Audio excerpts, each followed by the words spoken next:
Good morning students. आज बेटा हम मानव जनन तंत्र का नेक्स्ट लेक्चर डिस्कस करेंगे।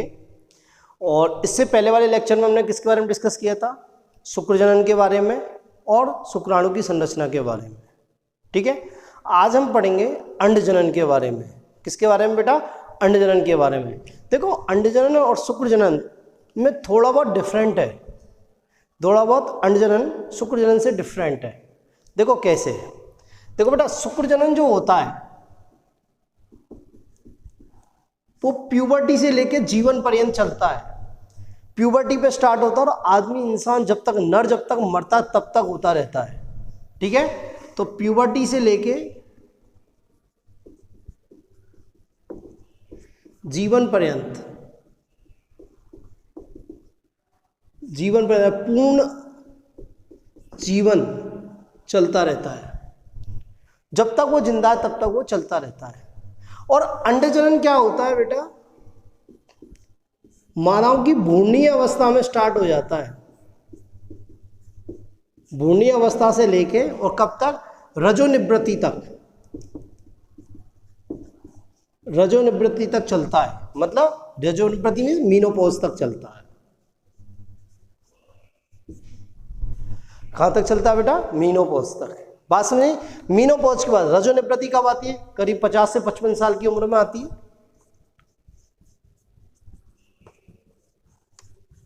उसके बाद ये अंड जनन की प्रक्रिया खत्म हो जाती है।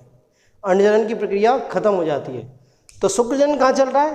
प्यूबर्टी से लेकर जीवन पर्यंत। जब तक नर मरेगा तब तक होता रहता है। ठीक है, अंड जनन की प्रक्रिया कब शुरू हो जाती है? भ्रूणीय अवस्था में शुरू हो जाती है। जब मादा भ्रूणावस्था में होती है, जब मादा माँ के पेट में होती है, ठीक है, तभी से चालू हो जाती है और रजोनिवृत्ति तक ये खत्म हो जाती है। ठीक है, तो देखो शुक्र जनन की प्रक्रिया को समझते हैं हम। देखो ना, भ्रूणीय अवस्था में क्या होता है? अंडाशय में जो प्रिमोडियल जर्म सेल होती हैं, अंडाशय में जो प्रिमोडियल जर्म सेल होती हैं, देखो यहाँ पे मैंने एक स्टेप काट रखा, मैं आपको थोड़ा बताता हूँ। ये प्रिमोडियल जर्म सेल या इनको बोलते हैं अंड मात्र कोशिका भी बोल सकते हैं अपन। इनमें क्या होता है? समसूत्री विभाजन होता है। क्या होता है बेटा? समसूत्री विभाजन। और समसूत्री विभाजन के द्वारा बहुत सारी प्रिमोडियल जर्म सेल बनती हैं। बहुत अधिक संख्या में प्रिमोडियल जर्म सेल बनती हैं। बहुत अधिक संख्या में ये प्रिमोडियल जर्म सेल बनती हैं। ठीक है, और ये प्रिमोडियल जर्म सेल, इनमें से अधिकतम प्रिमोडियल जर्म सेल होती हैं वो खत्म हो जाती हैं एक प्रोसेस के द्वारा, जिसे बोलते हैं एट्रीसिया। अधिकतर क्या हो जाती है? खत्म हो जाती हैं। अधिकतर प्रिमोडियल जर्म सेल क्या हो जाती है? विघटित हो जाती हैं, खत्म हो जाती हैं। किसके द्वारा? एक प्रक्रम के द्वारा, जिसे क्या बोलते हैं? एट्रीसिया। क्या बोलते हैं? एट्रीसिया। और बची प्रिमोडियल जर्म सेल क्या हो जाती है? ये अंडाशय में जाके विभेदित हो जाती हैं। अंडाशय में क्या हो जाती हैं? विभेदित हो जाती हैं और इन्हें बोलते हैं उगोनिया। अब क्या बोलते हैं इन्हें? उगोनिया। क्या बोलते हैं बेटा? उगोनिया। यहां तक मेरी बात समझ में आई? एक बार दोबारा सुन लो कि ये प्रिमोडियल जर्म सेल अंड मात्र कोशिका, ये क्या होती है? पहले समसूत्री विभाजन द्वारा विभाजित होती है। समसूत्री विभाजन द्वारा विभाजित होती है तो बहुत सारी प्रिमोडियल जर्म सेल बनती हैं। बहुत सारी प्रिमोडियल जर्म सेल बनती हैं। अब देखो, बहुत सारी बुक्स में ये दे रखा है कि ये प्रिमोडियल जर्म सेल अंडाशय में जाके विभेदित होकर उगोनिया बना लेती हैं। ठीक है, और कुछ बुक में दे रखा है कि इनमें से मैक्सिमम क्या हो जाती है? विघटित हो जाती है एक प्रोसेस के द्वारा, जिसे बोलते हैं एट्रीसिया। क्या बोलते हैं? एट्रीसिया। बची हुई प्रिमोडियल जर्म सेल क्या हो जाती है? अंडाशय में विभेदित हो जाती है और क्या कहलाती है? उगोनिया कहलाती है। क्या कहलाती है? उगोनिया कहलाती है। तो अपन को यही याद रखना है कि बहुत सारी प्रिमोडियल जर्म सेल बनती हैं, जिनमें से मैक्सिमम तो क्या हो जाती है? खत्म हो जाती है एक प्रोसेस के द्वारा, जिसे क्या बोलते हैं? एट्रीसिया। और बची हुई अंडाशय में विभेदित हो जाती है, जिन्हें क्या बोलते हैं? उगोनिया। क्या बोलते हैं? उगोनिया। अब देखो भैया, प्रिमोडियल जर्म सेल से यहाँ पे क्या बना? उगोनिया। मतलब संख्या बढ़ी है, क्या बढ़ी है बेटा? संख्या बढ़ी है। तो इसलिए से प्रावस्था को क्या बोलते हैं? गुणन प्रावस्था। क्या बोलते हैं बेटा? गुणन प्रावस्था। देखो ये प्राइमोर्डियल जर्म सेल क्या होती है? ये द्विगुणित होती है। समसूत्री विभाजन हुआ था इसलिए उगोनिया भी क्या होंगी? द्विगुणित होंगी। उगोनिया भी क्या होंगी? द्विगुणित होंगी। बात समझ में आई? नेक्स्ट क्या होता है? अब इन उगोनिया का आकार में वृद्धि होती है। इन उगोनिया के आकार में क्या होती है? वृद्धि होती है। और आकार में वृद्धि होकर ये क्या कहलाती है? Primary oocyte। क्या कहलाती है बेटा? ये प्राइमरी oocyte। ठीक है, तो उगोनिया आकार में वृद्धि करके प्राइमरी oocyte बनाती है, तो मतलब वृद्धि हो रही है, इसलिए इसे कहते हैं वृद्धि प्रावस्था। क्या बोलते हैं बेटा? वृद्धि प्रावस्था। ये वृद्धि प्रावस्था दो फेजों में होती है, दो चरणों में होती है। देखो बेटा कौन कौन से चरणों में होती है। एक प्रावस्था होती है योल्क या पीतक निर्माण, पूर्व पीतक निर्माण प्रावस्था, और एक होती है पीतक निर्माण प्रावस्था। इस वृद्धि प्रावस्था को दो प्रावस्थाओं में बांटा गया है, एक तो पूर्व पीतक निर्माण प्रावस्था और एक पीतक निर्माण प्रावस्था। देखो बेटा पूर्व पीतक निर्माण प्रावस्था होती है, इसमें क्या होता है? इस उगोनिया के केंद्रक द्रव और कोशिका द्रव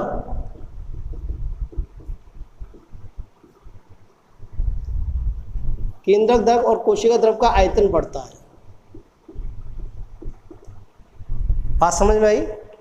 इसमें क्या बढ़ता है? केंद्रक द्रव का और कोशिका द्रव का आयतन बढ़ता है। पीतक निर्माण प्रावस्था में क्या होता है? पीतक का निर्माण होता है। किसका निर्माण होता है? पीतक का निर्माण। और ये पीतक किसका बना होता है? कार्बोहाइड्रेट, प्रोटीन, लिपिड, फास्फोलिपिड, इन सब का बना होता है। और ये पीतक किसका निर्माण करता है? देखो बेटा जो अंडा होता है ना, उसके लिए भविष्य में खाना चाहिएगा, आगे जाके खाना चाहिएगा, तो भविष्य का फूड है ये। अंडे के लिए भविष्य के भोजन का कार्य करता है। ये किसका कार्य करता है? अंडे के लिए भविष्य के भोजन का कार्य करता है। ये क्या होता है बेटा? ये पीतक टूटता रहता है, इसका ऑक्सीकरण होता रहता है, जिससे कि इसको क्या अंडे को ऊर्जा प्राप्त होती है। अंडे को क्या प्राप्त होती रहती है? ऊर्जा प्राप्त होती है। मेरी बात समझ में आई?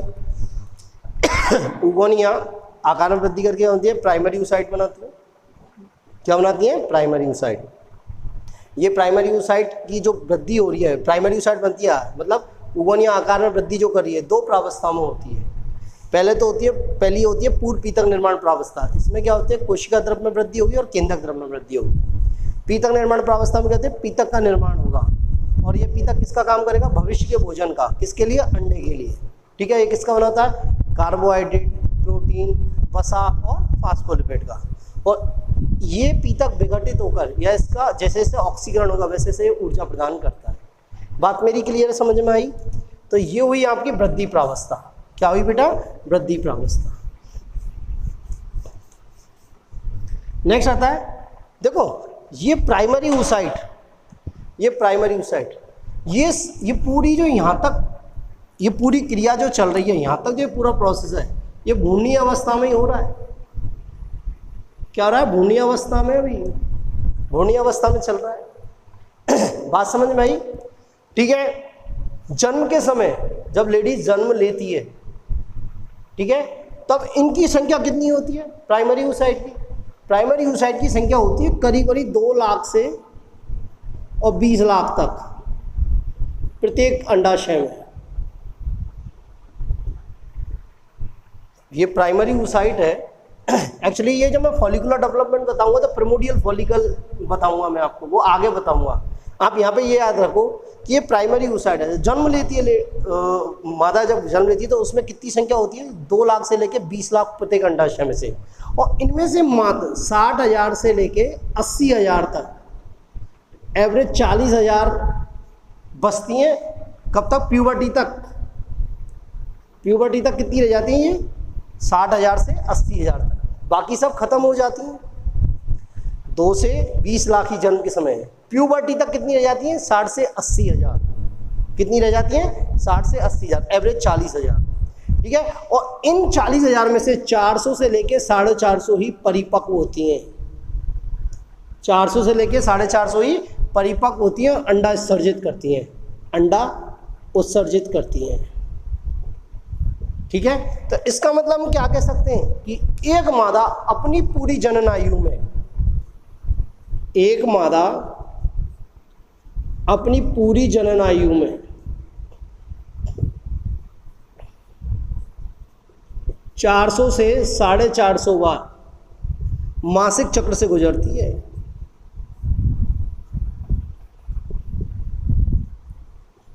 मतलब उसमें कितनी बार एमसी आती है उसकी पूरी जिंदगी में 400 से 450 बार। इसके ऊपर एक कंडीशन है, कब? जब ये गर्भवती ना हो एक भी बार, जब वो गर्भवती नहीं हो। यदि ये गर्भवती हुई तो एमसी नहीं आएगी, बात समझ में? तो ये कंडीशन कब है? जब वो गर्भवती नहीं हुई है। क्या नहीं हुई है? गर्भवती नहीं हुई है। मेरी बात समझ में आई? नेक्स्ट देखो, अब देखो बेटा, ये प्राइमरी oocyte, क्या बेटा? ये प्राइमरी oocyte, ये किसके लिए तैयार है? अर्धसूत्री विभाजन के लिए। किसके लिए? अर्धसूत्री विभाजन के लिए, ठीक है। तो इस प्राइमरी oocyte में पहला कौन सा होता है? अर्धसूत्री फर्स्ट। क्या होता है? अर्धसूत्री फर्स्ट, ठीक है।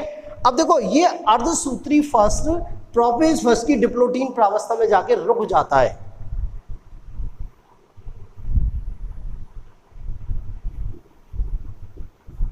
ये अर्धसूत्री फर्स्ट प्रोपेज फर्स्ट की डिप्लोटीन प्रावस्था में जाके रुक जाता है। और कब तक रुका रहता है? प्यूबर्टी तक। कब तक रुका रहता है? प्यूबर्टी तक। बात मेरी समझ में आई? दोबारा सुनो, ये प्राइमरी oocyte अब किसके लिए तैयार है? अर्धसूत्री विभाजन के लिए। क्यों? क्योंकि इसने आकार में वृद्धि कर ली, मतलब इसके केंद्रक में डीएनए की मात्रा डबल हो गई, सेल कोशिकाओं की मात्रा डबल हो गई।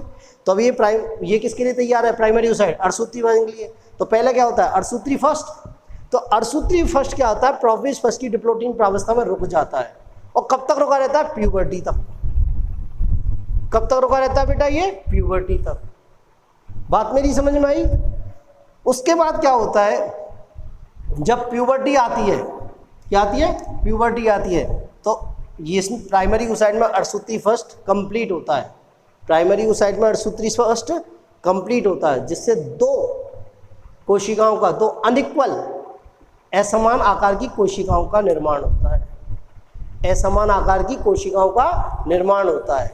एक बड़ी वाली कोशिका जिसमें कोशिका द्रव की मात्रा अधिक होती है, जिसे बोलते हैं सेकेंडरी oocyte। क्या बोलते हैं? Secondary oocyte। और एक छोटी कोशिका और या एक छोटी संरचना जिसमें कोशिका द्रव की मात्रा बहुत कम या नगण्य होती है, उसे बोलते हैं फर्स्ट पोलर बॉडी। क्या बोलते हैं बेटा? First polar body. तो देखो, ये क्या है? प्राइमरी oocyte 2n है, द्विगुणित है। अब अर्धसूत्री विभाजन हुआ तो ये क्या? न्यूनकारी विभाजन है, तो इसलिए ये कैसी होंगी संरचना? अगुणित संरचना। क्या बेटा? अगुणित संरचना। अब देखो, ये फर्स्ट पोलर बॉडी या तो यहाँ पे खत्म हो जाती है। क्यों? क्योंकि इसमें क्या नहीं है बेटा? कोशिका द्रव्य नहीं है। तो ये तो या क्या हो जाएगी? खत्म हो जाएगी, खत्म हो जाती है। और या फिर ये डिवाइड होती है दोबारा। ये क्या होती है? डिवाइड होती है, और डिवाइड होकर फिर खत्म हो जाती है। फाइनली इसको खत्म होना है। बात समझ आई? या तो ये फर्स्ट पोलर बॉडी यहीं खत्म हो जाती है, या ये विभाजित होके फिर खत्म होती है। बात समझी? तो अब क्वेश्चन आता है, ये फर्स्ट पोलर बॉडी का निर्माण क्यों हुआ? फर्स्ट पोलर बॉडी का निर्माण क्यों हुआ? देखो बेटा, फर्स्ट पोलर बॉडी का निर्माण मतलब जो गुणसूत्र, जिन गुणसूत्रों की हमें आवश्यकता नहीं है, उन गुणसूत्रों को हटाने के लिए फर्स्ट पोलर बॉडी का निर्माण होता है। अनवांटेड क्रोमोसोम्स को हटाने के लिए, अवांछनीय या अइच्छित गुणसूत्रों को हटाने के लिए किसका निर्माण होता है? फर्स्ट पोलर बॉडी का निर्माण होता है। मेरी बात समझ में आई? तो अब हमारे पास क्या आ गई? Secondary oocyte। क्या हो गई? Secondary oocyte। अब देखो बेटा, ये सेकेंडरी oocyte यहाँ पे बना रहा हूँ मैं, ये होगा हमारी सेकेंडरी oocyte।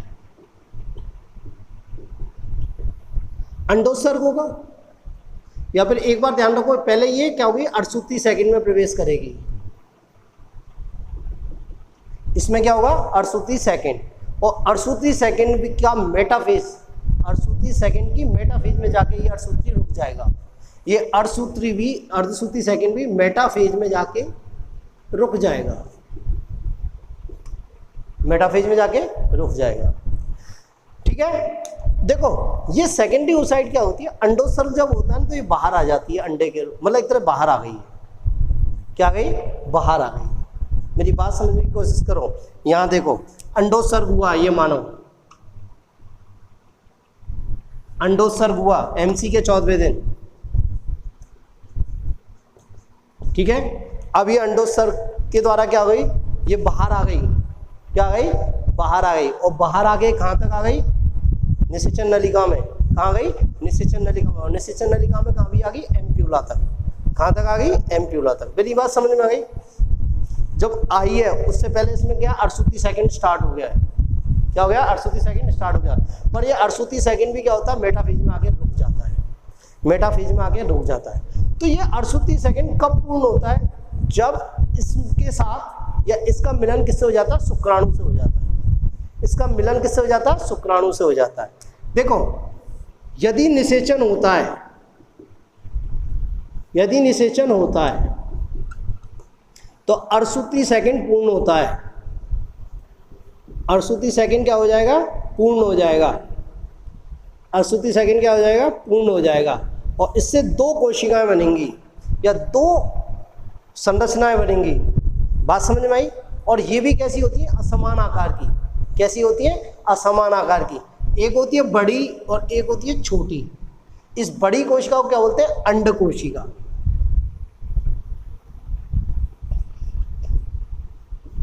क्या बोलते हैं बेटा, अंड कोशिका। और इस छोटी कोशिका को क्या बोलते हैं, सेकेंड पोलर बॉडी। क्या बोलते हैं बेटा, सेकेंड पोलर बॉडी। और ये सेकेंड पोलर बॉडी भी क्या हो जाती है, खत्म हो जाती है। ये सेकेंड पोलर बॉडी भी क्या हो जाती है, खत्म हो जाती है।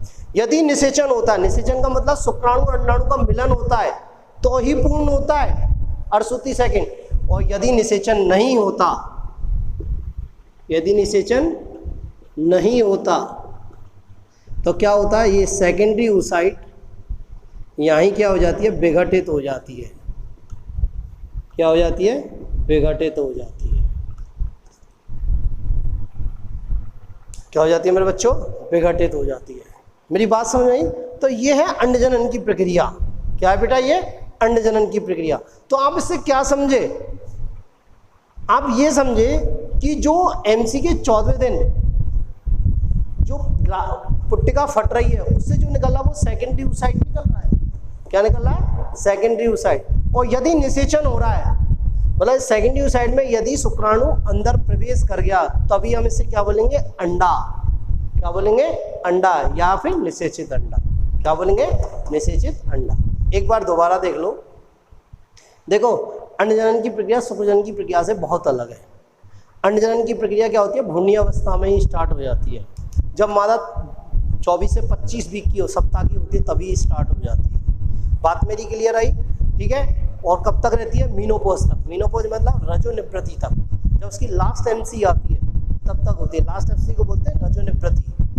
तब तक ये अंडजनन की प्रक्रिया होती रहती है। मेरी बात क्लियर है, ठीक है। शुक्रजनन की प्रक्रिया क्या होती है, प्यूबर्टी के साथ स्टार्ट होती है और जब तक होती रहती है जब तक इंसान, जब तक वो नर जिंदा है, पूरे जीवन पर्यंत चलती रहती है। बात मेरी क्लियर है। देखें क्या होता है, इस अंडजनन की प्रक्रिया कहाँ पे हो रही है, अंडाशय में हो रही है। किसमें हो रही है, अंडाशय में। और 3 प्रावस्था में बांटा गया है इसको, गुणन प्रावस्था, वृद्धि प्रावस्था और परिपक्वन प्रावस्था। बात मेरी समझ आई। तो देखो पहले क्या था, गुणन प्रावस्था। ये प्रिमोर्डियल जर्म सेल होती हैं, मतलब अंडाशय में जो अंडमात्र कोशिका होती हैं। क्या होती है, अंडमात्र कोशिका। इनमें क्या होता है, समसूत्री विभाजन होता है।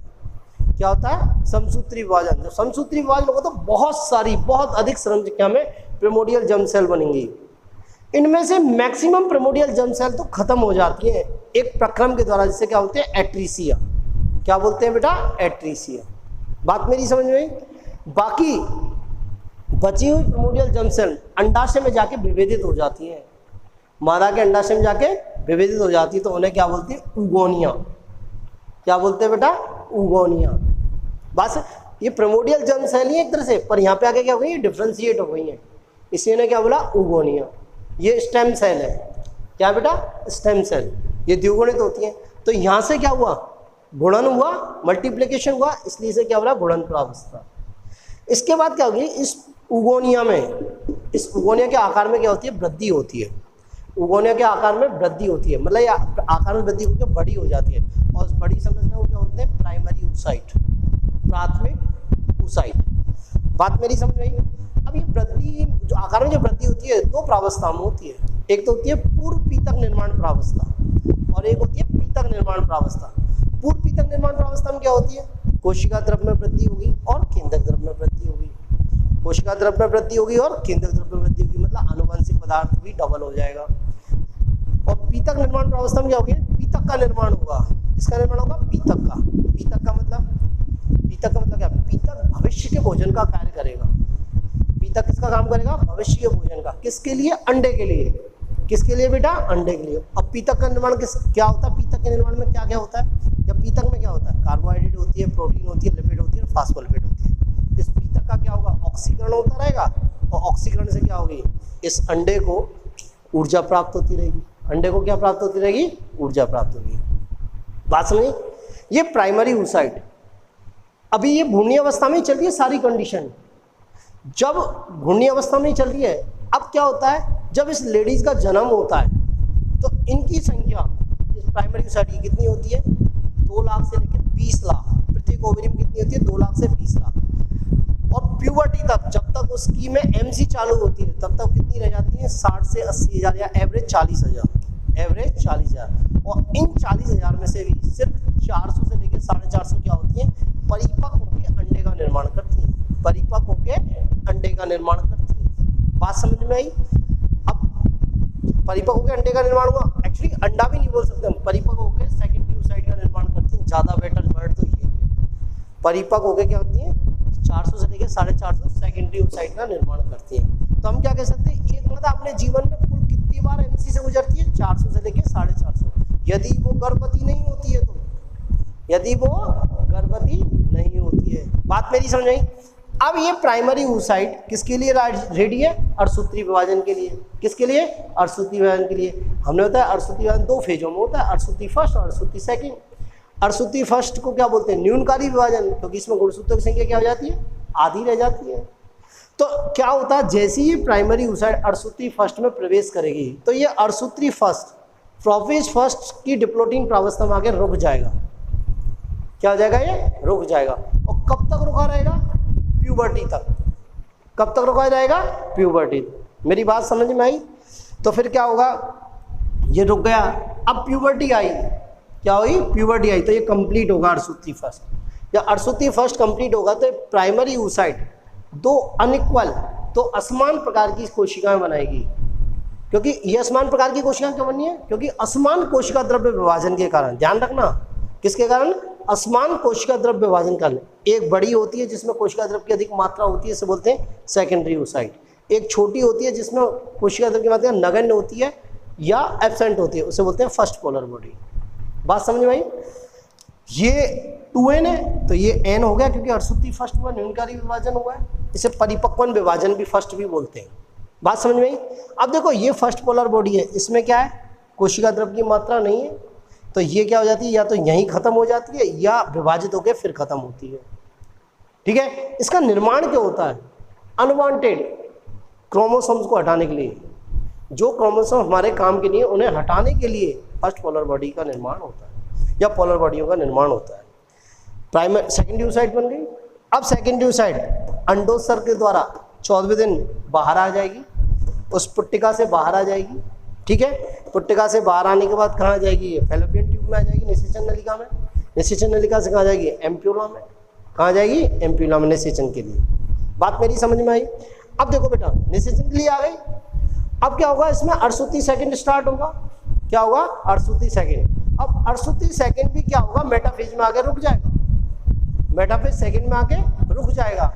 और कब रुका रहेगा, जब तक कि इसके अंदर शुक्राणु प्रवेश नहीं कर जाए, मतलब निषेचन नहीं हो जाए। क्या नहीं हो जाए, निषेचन। यदि निषेचन हो गया मतलब शुक्राणु इसके अंदर प्रवेश कर गया तो 68 सेकंड कंप्लीट हो जाएगा। और फिर दोबारा तो असमान आकार की कोशिका बनेगी, एक बनेगी बड़ी कोशिका जिसमें कोशिका द्रव्य अधिक होगा, एक बनेगी छोटी कोशिका जिसमें कोशिका द्रव्य नगण्य होगा या अनुपस्थित होगा। तो इस बड़ी कोशिका क्या बोलते हैं, अंड कोशिका। क्या बोलते हैं, अंड कोशिका, निषेचित अंड कोशिका भी बोल सकते हैं इसे, क्योंकि निषेचन हो गया है तो इसे क्या निषेचित अंडा भी बोल सकते हैं। और ये क्या होती है, सेकंड पोलर बॉडी, ये क्या होती है, खत्म हो जाती है। यदि निषेचन नहीं होता है, यदि निषेचन नहीं होता है तो ये सेकेंडरी oocyte क्या होगी, विघटित हो जाएगी। क्या हो जाएगी बेटा, विघटित हो जाएगी। ठीक है, अब मेरी बात सुनो। देखो बेटा, शुक्र जनन में एक स्पर्मेटोगोनिया कितने शुक्राणुओं का निर्माण करती थी, 4 शुक्राणुओं का निर्माण करती थी। किसका निर्माण करती थी, 4। और यहाँ पे एक प्रिमोर्डियल जर्म सेल या एक उगोनिया कितने अंडाणुओं का निर्माण कर रही है, सिर्फ एक अंडे का निर्माण कर रही है। और कितनी, 3 पोलर बॉडी का निर्माण करती है, 2 तो यूरिनी और एक ये।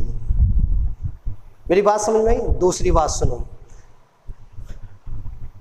मानव में शुक्र जनन और अंड जनन की सबसे लंबी प्रावस्था जो होती है वो कौन सी होती है, परिपक्वन प्रावस्था।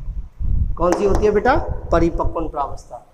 मैं दोबारा सुन लो, नर में, मानव नर या मादा में सबसे, अंड जनन और शुक्र जनन की सबसे लंबी प्रावस्था कौन सी होती है, परिपक्वन प्रावस्था। कौन सी होती है, परिपक्वन प्रावस्था। तो ये हुआ आपका अंड जनन। क्या हुआ बेटा, अंड जनन। ठीक है, अब होता क्या है, इस अंडे का जो निर्माण हो रहा है, इस अंडे के निर्माण हो रहा है, ये क्या हो रहा है, एक पुट्टिका में हो रहा है। किसमें हो रहा है, एक पुट्टिका में। तो अब आगे हम पढ़ेंगे पुट्टिकीय परिवर्धन। क्या पढ़ेंगे बेटा, पुट्टिकीय परिवर्धन। तो आज के लिए इतना, नेक्स्ट लेक्चर में हम पुट्टिकीय परिवर्धन पढ़ेंगे। थैंक यू बेटा।